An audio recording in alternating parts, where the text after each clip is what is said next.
Meus queridos irmãos, que o Senhor da vida nos abençoe e nos dê tranquilidade.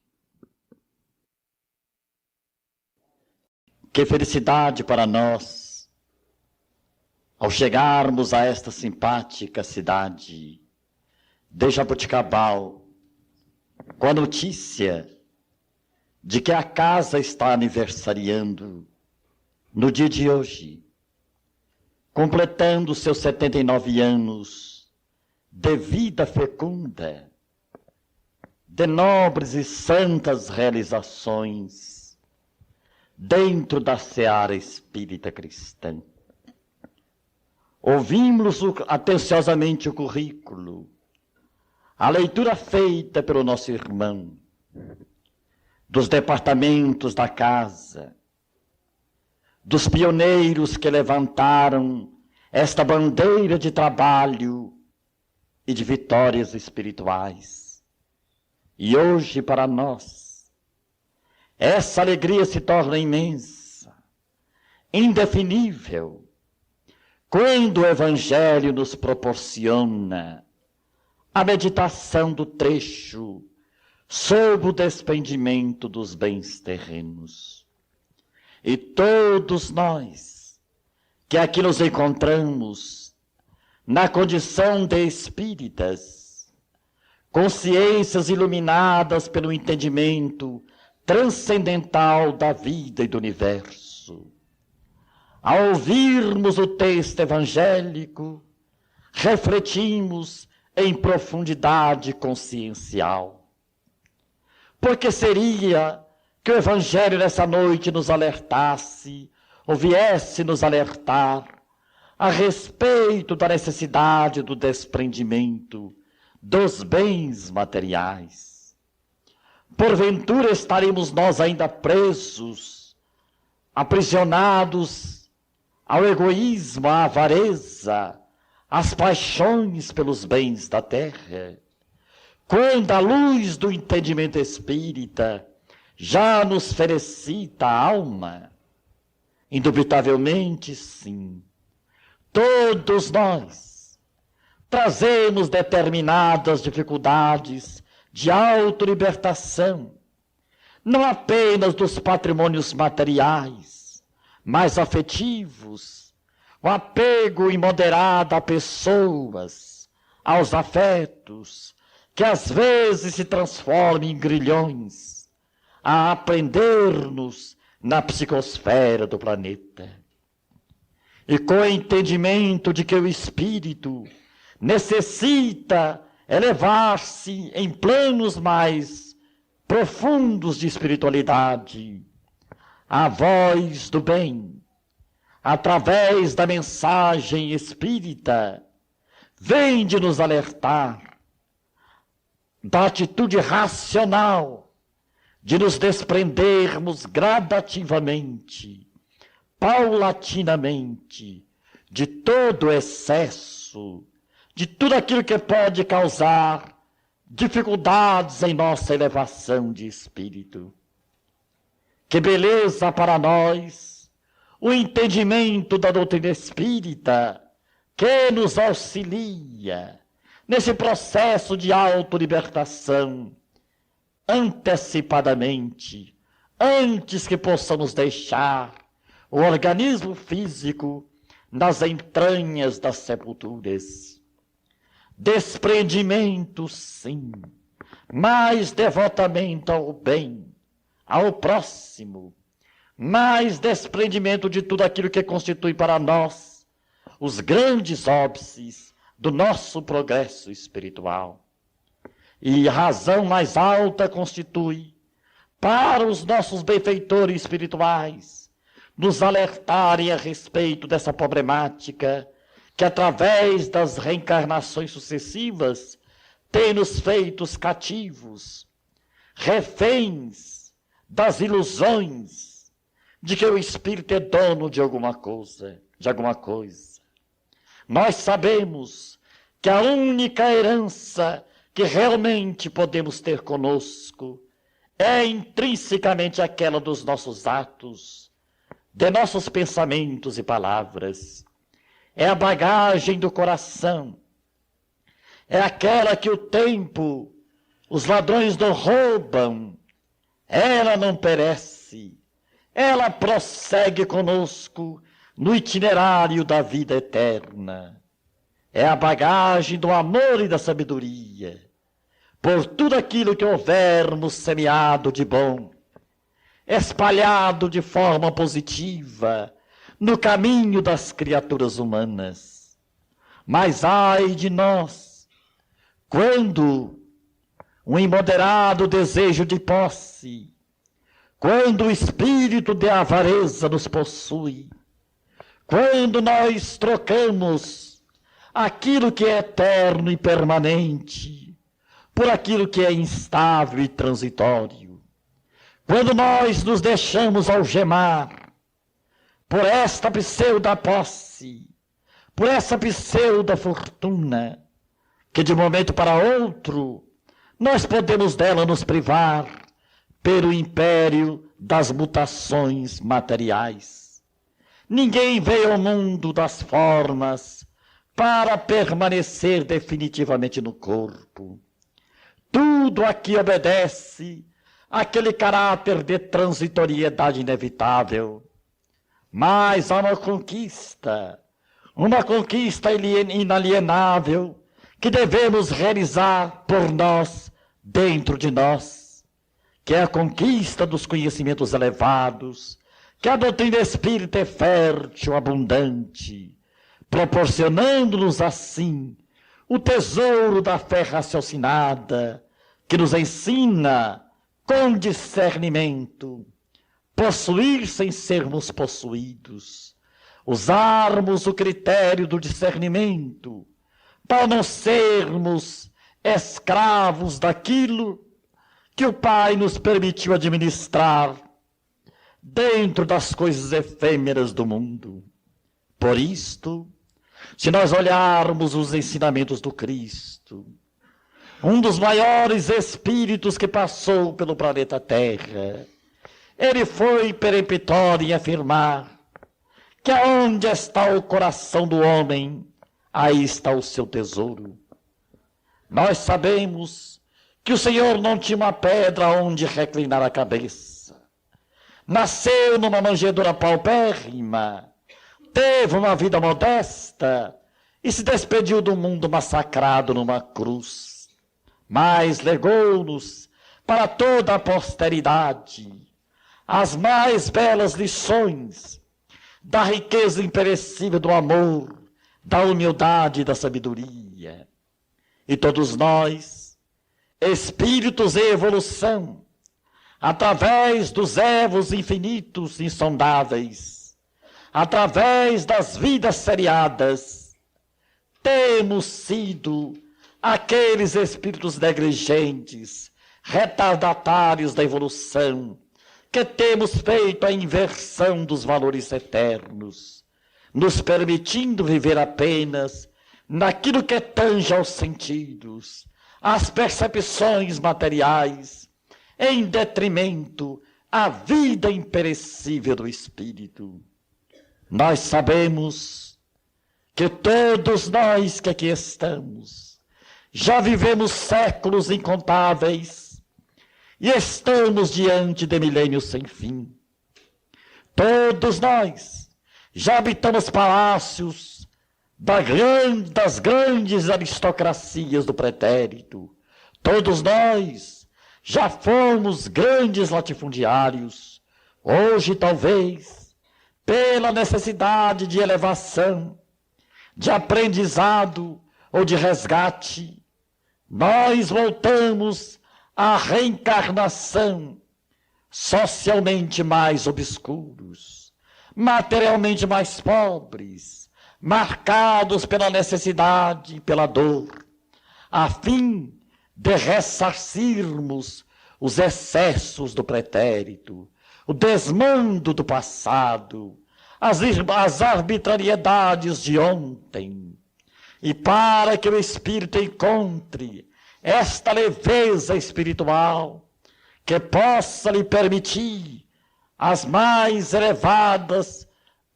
elevados voos da espiritualidade maior, faz-se-lhe mister que ele se desprenda gradativamente de tudo aquilo que lhe possa causar obstáculo ao avanço. E o nosso apego imoderado às pessoas e às posses materiais tem constituído para nós grandes barreiras a interditar o nosso avanço espiritual. Por isto, o Evangelho houve por bem de nos alertar para que nós possamos ir nos exercitando nesse adestramento de desprendimento necessário, a fim de compreendermos que o próprio corpo do qual estamos fazendo uso é empréstimo da divindade. O homem nada tem de seu naquilo que tange as formas materiais. A única coisa que ele possui são os bens espirituais, as conquistas inalienáveis da sabedoria. Estes são os espíritos bem-aventurados.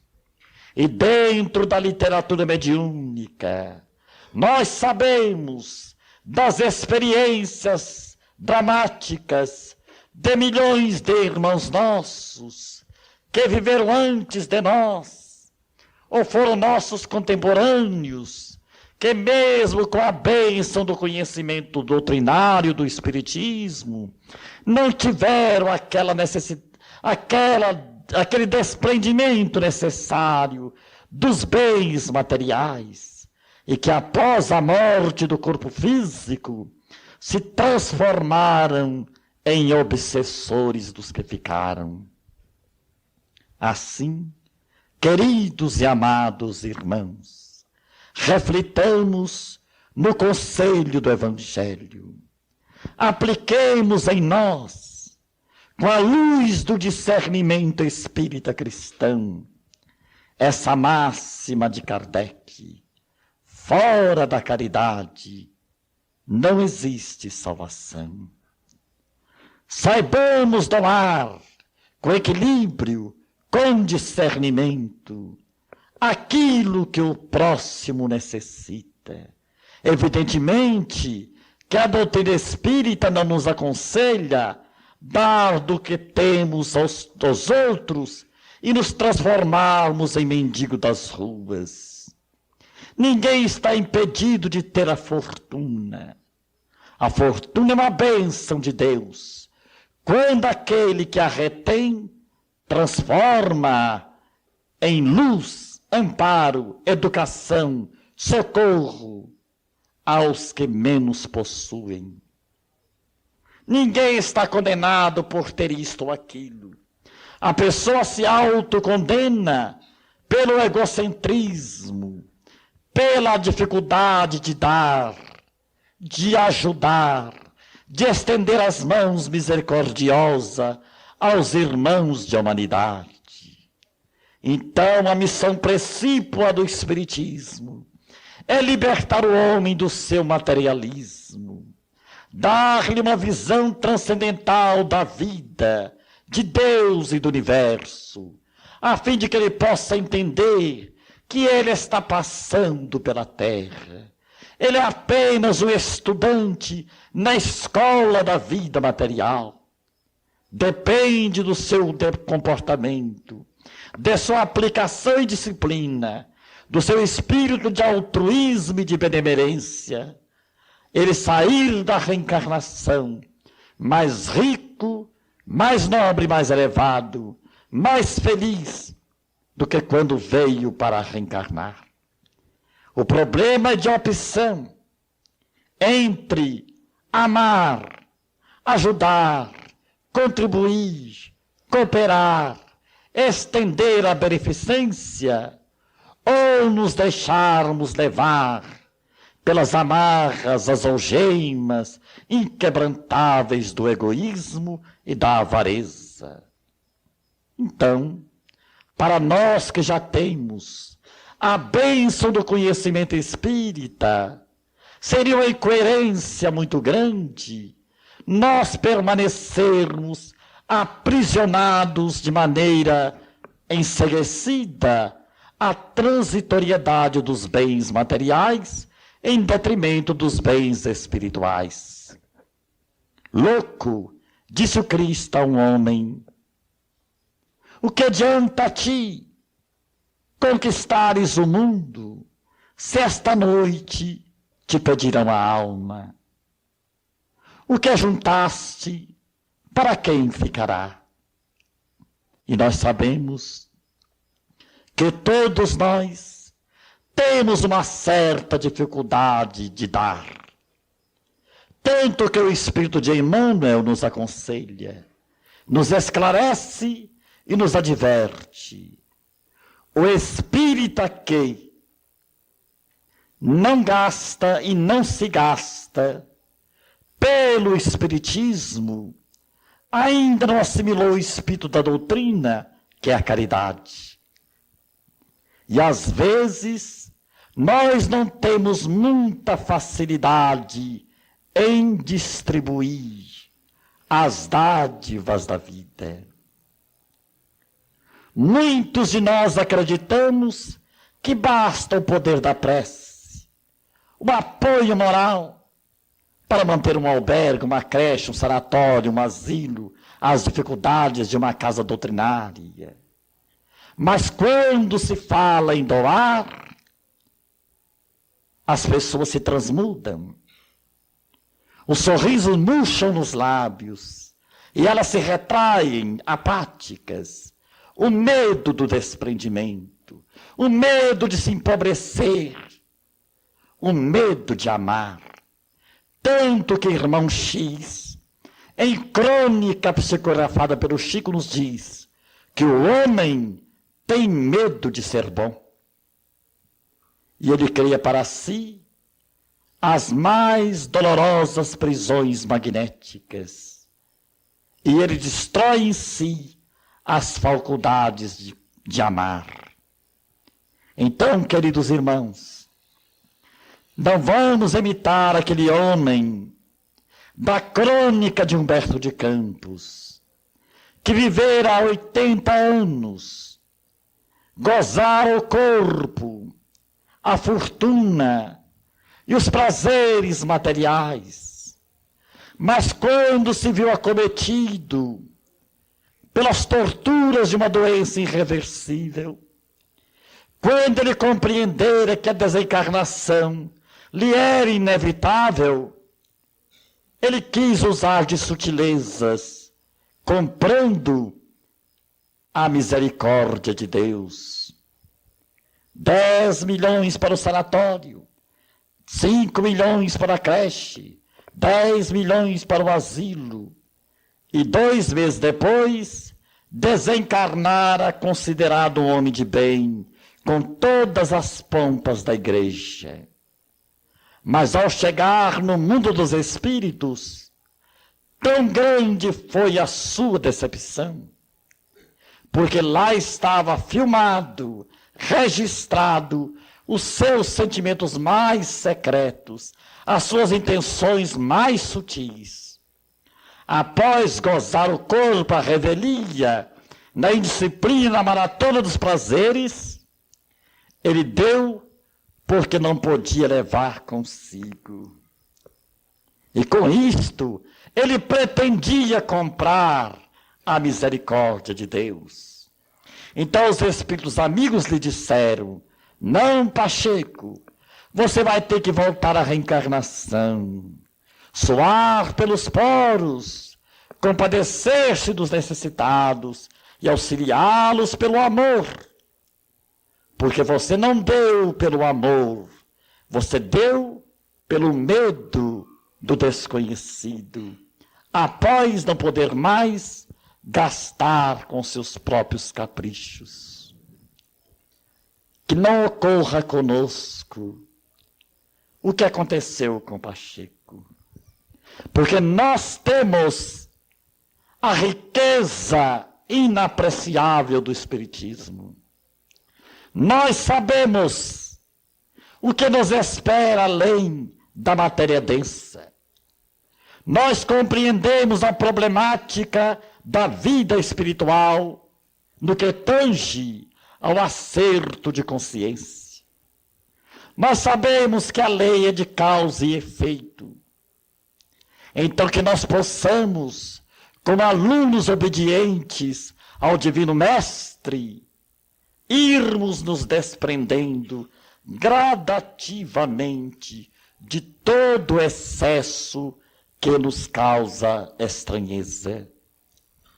Assim, amados companheiros, o apelo do Evangelho é emocionante, porque nós que participamos nas nossas casas espíritas dos trabalhos de desobsessão, somos testemunhas dessas vozes estranguladas na garganta dos médios que vêm suplicar em compaixão e piedade. E nós nos lembramos de que numa noite, alguém sofredor, miseravelmente infeliz, assenhoreara-se do aparelho mediúnico e pela psicofonia do médio nos alertara. Companheiros da terra, ouvi-me por misericórdia. Na minha última encarnação, eu fui um rico industrial, fazendeiro de muitas posses. Visitei por diversas vezes a Europa. Tive diversos apartamentos em São Paulo. A minha vida foi uma corrida atrás do poder, dos salões de cheque. Mas nunca encontrei prazo, tempo, eu nunca tive tempo para pensar nas dores dos semelhantes. Eu era alguém hipnotizado pela ilusão do ouro. Ouro e mais ouro, posses e mais posses, até que um infarte me conduziu ao mundo dos espíritos, no qual eu não acreditava. Hoje, eu sou um andarilho das trevas, um mendigo das sombras, esfarrapado e sofredor, infeliz e desgraçado, que a misericórdia do Pai permite vos alertarem. Cuidado, espíritas, fazei o bem, amai os vossos semelhantes, perdoai profundamente, dai sem pensar nas recompensas imediatas, nem mesmo da gratidão, porque o outro mundo, o mundo das causas em que nós vivemos, é dolorosamente trágico para todos quantos faltaram os compromissos da solidariedade humana. De que lhe valer os títulos, o ouro e o poder, se hoje não posso me dirigir, nem mesmo aos meus filhos que se perderam, tanto quanto eu, na febre da loucura, alienados mentais do ouro, eles não acreditam em mim, e eu me tornei um desgraçado infeliz. E nós outros, que ouvíamos aquela voz estrangulada e torturada, nós que meditávamos, pensamos conosco na necessidade imperiosa e inadiável de falarmos aos companheiros de romagem terrena, da grande necessidade de nos libertarmos do perigo sutil, do egoísmo, da avareza, da indiferença aos que sofrem. Porque muitos de nós nos acreditamos realizados como os cristãos apenas pela frequência aos templos religiosos, pela frequência aos centros espíritas.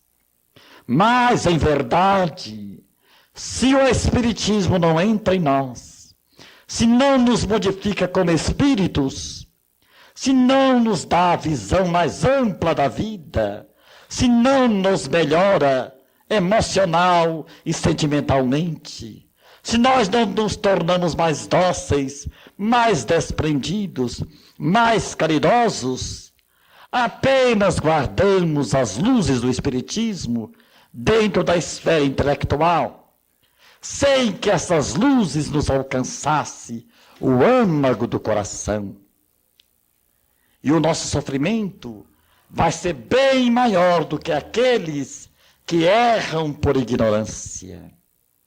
Porque o Evangelho nos fala que muito se pedirá a quem muito foi dado. E ninguém na história da humanidade recebeu tanto quanto os espíritas o tesouro da fé raciocinada, a certeza científica da imortalidade, a compreensão da pluralidade dos mundos habitados, dos nossos imensos débitos para com o planeta, das nossas dívidas para com a humanidade. E hoje, nós todos estamos aqui, dentro da reencarnação, carregando as nossas dificuldades físicas e morais.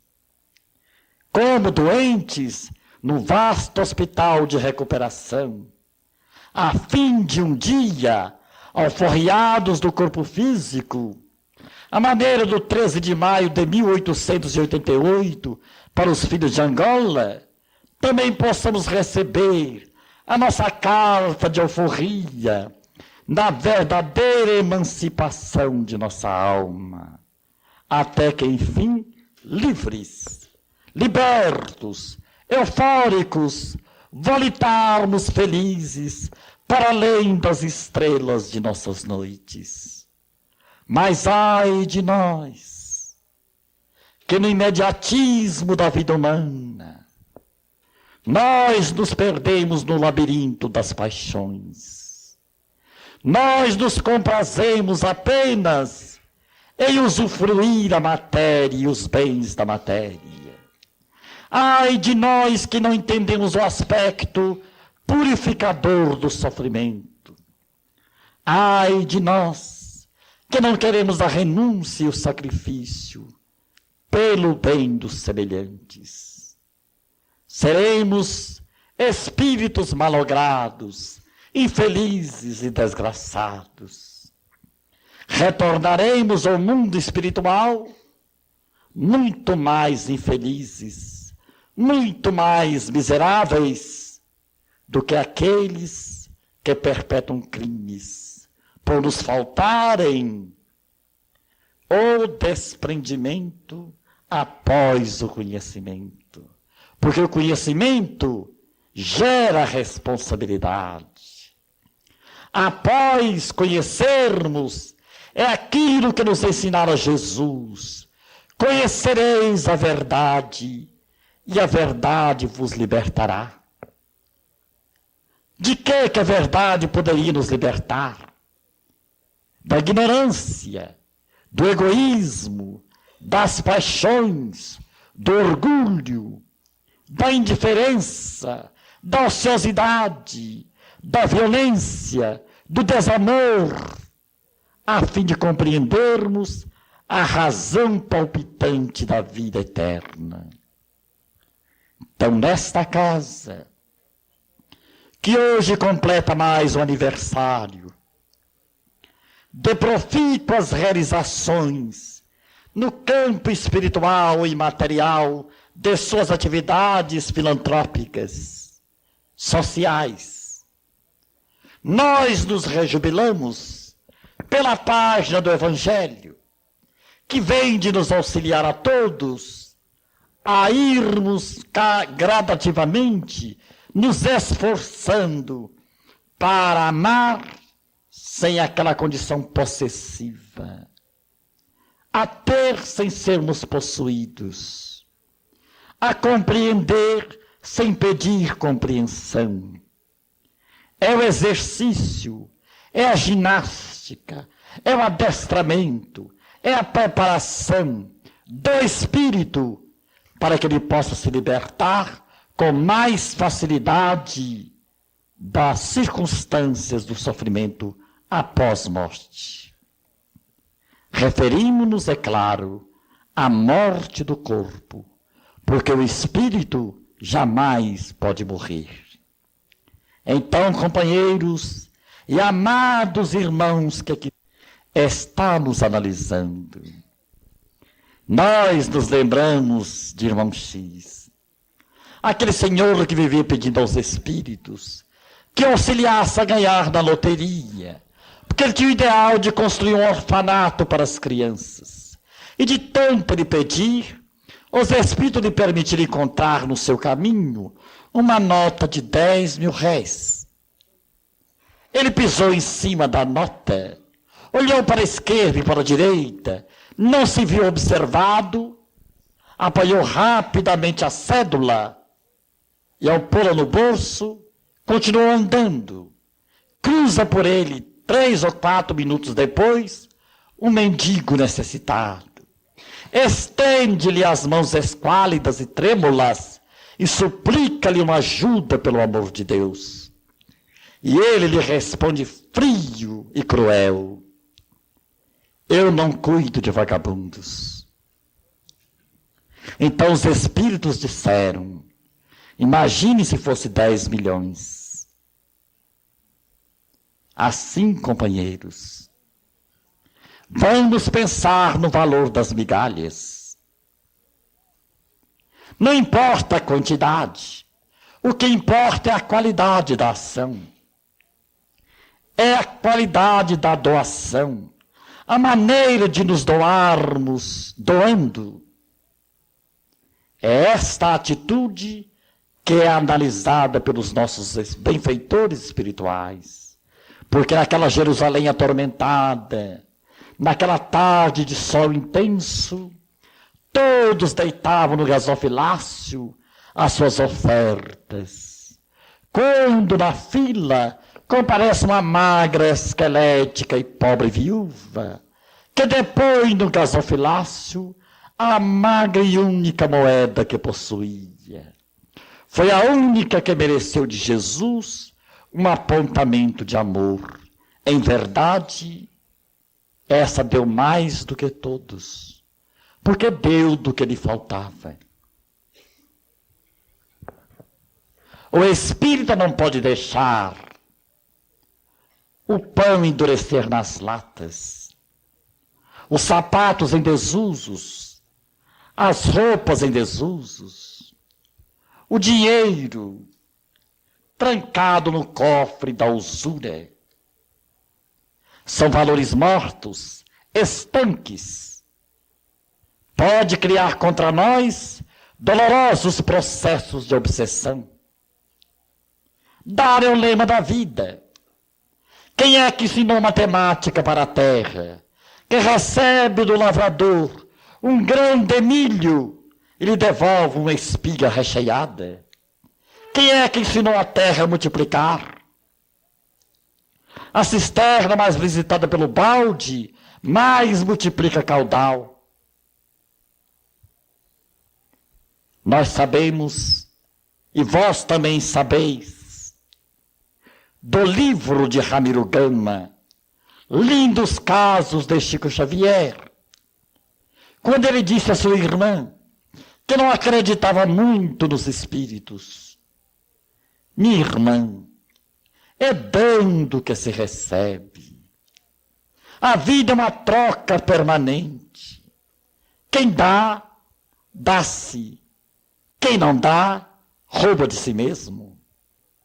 O Chico saiu para trabalhar e quis fazer um teste. O teste de São Tomé. Ver para crer. Deu 2 chuchus à vizinha. Depois recebe 6. Deu 6. Recebeu os 12. Deu os 12 e não recebeu nada. À tarde voltava o Chico para casa.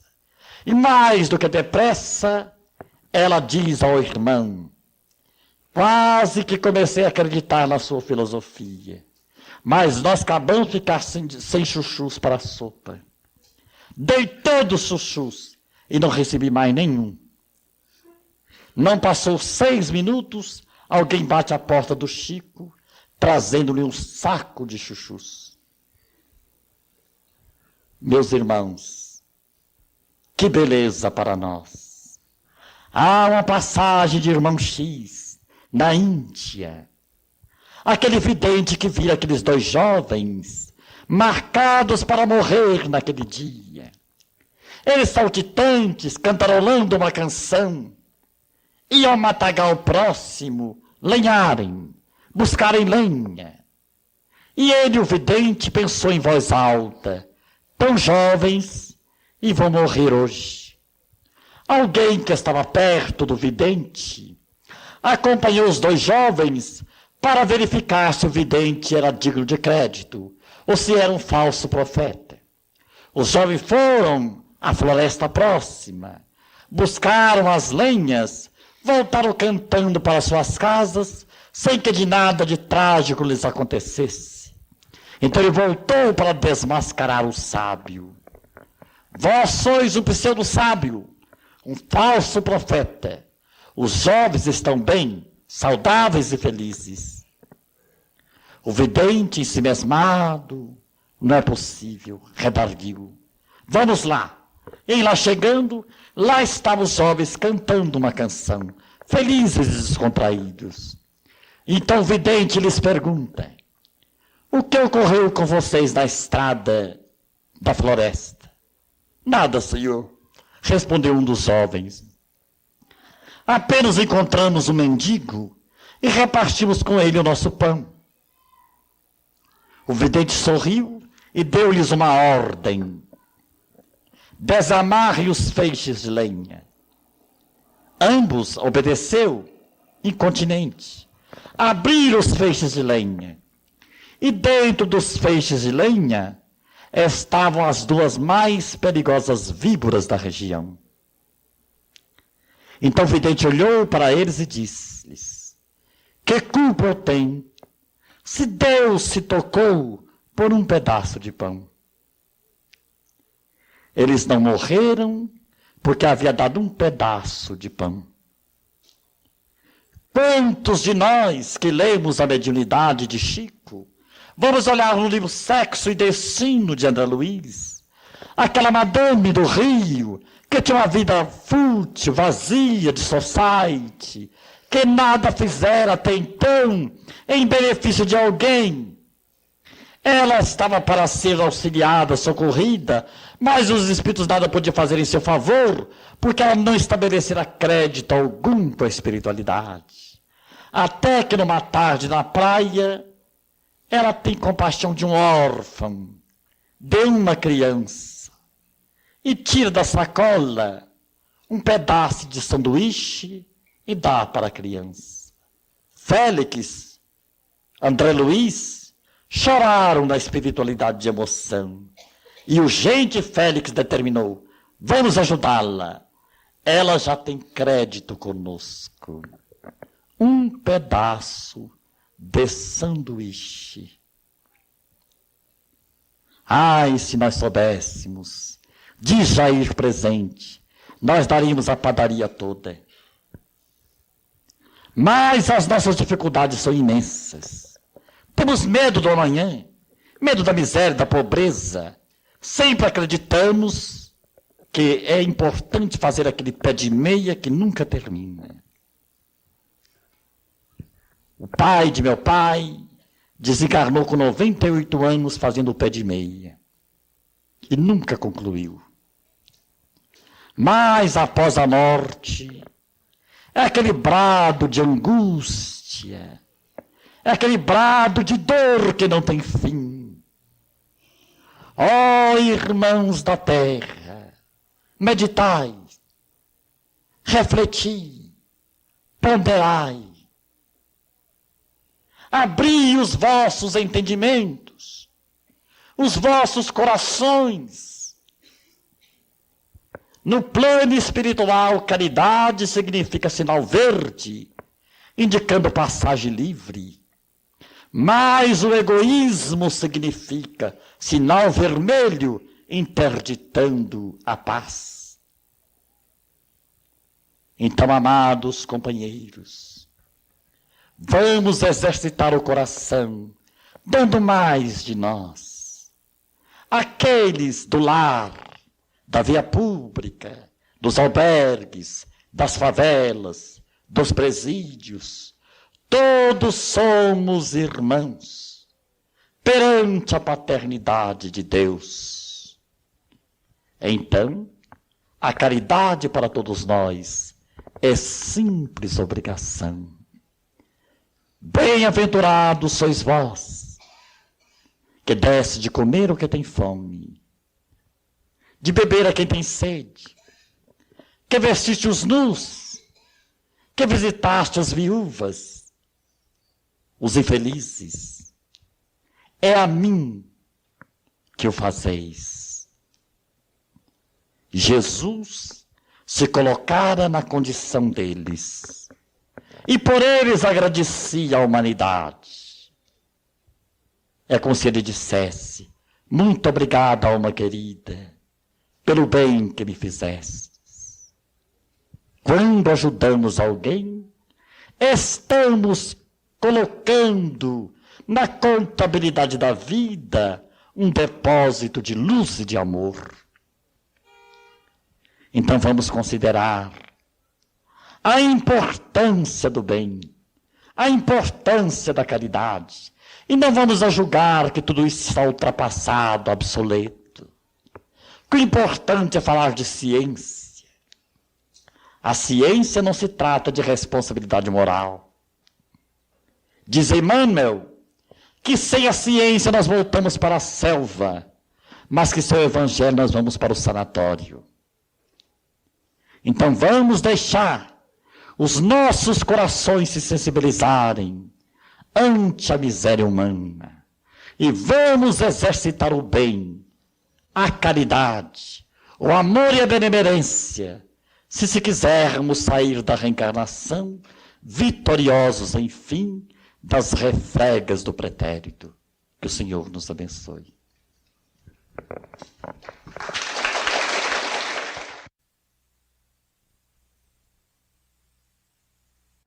O Espiritismo transformou minha alma e deu-me calma para entender a dor nas horas tristes de aflições e horrores.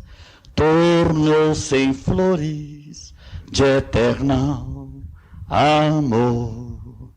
Por isso eu canto esta canção, é gratidão que ela traduz a bela e sã doutrina pura e divina do bom Jesus, pura e divina do bom Jesus.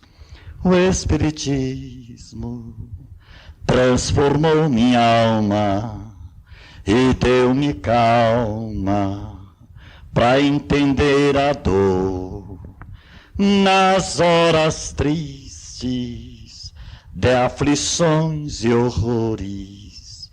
Tornou-se em flores de eternal amor. Por isso eu canto esta canção, é gratidão que ela traduz a bela e sã doutrina pura e divina do bom Jesus, pura e divina do bom Jesus.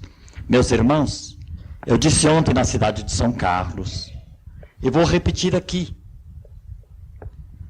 que eu costumo fazer mais sucesso do que o Divaldo e todos os oradores que vocês conhecem. Porque se eu falar 3 minutos, 4 minutos, eu saio carregado. Né? Que beleza. Então tem aquela impressão que eu agradei, porque quando a gente sai carregado, é porque agradou. Né? Né?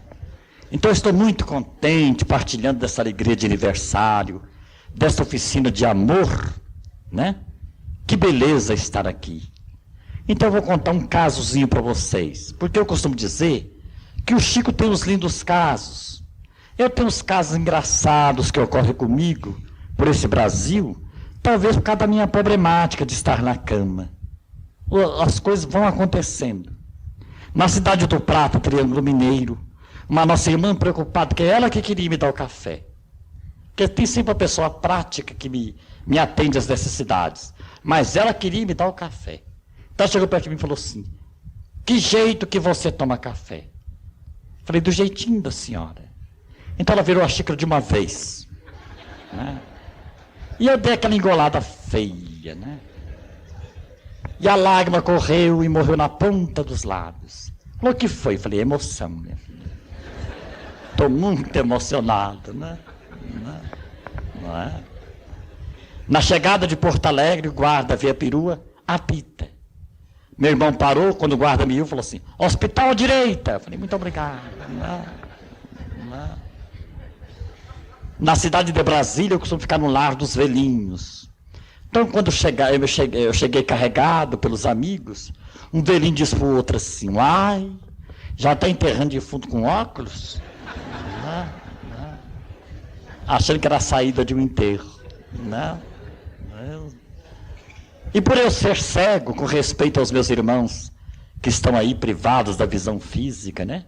Mas enxergando mais do que os astrônomos, né?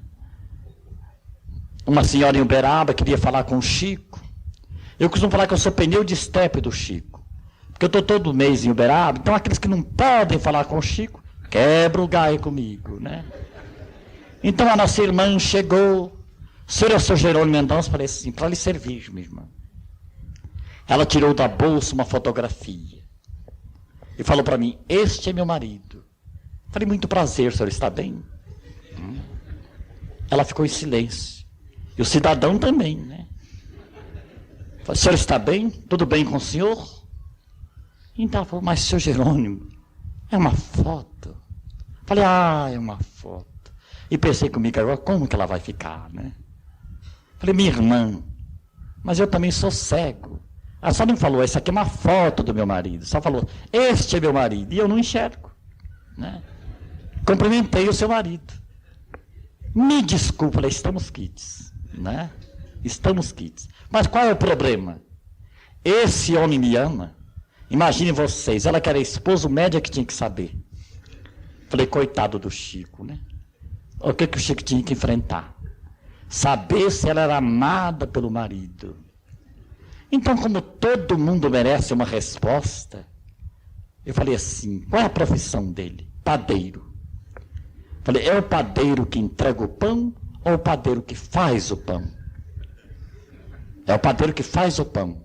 Você trabalha até a madrugada, trabalha. De dia está dormindo em casa. Tá, esse homem te adora. Muito obrigado, você é um grande médium. Né? Saiu feliz. Né? Então eu peço a vocês uma musiquinha que diz assim, que todos vocês conhecem, né? Própria para o dia de hoje. Parabéns para você nesta data querida, muitas felicidades, muitos anos de vida.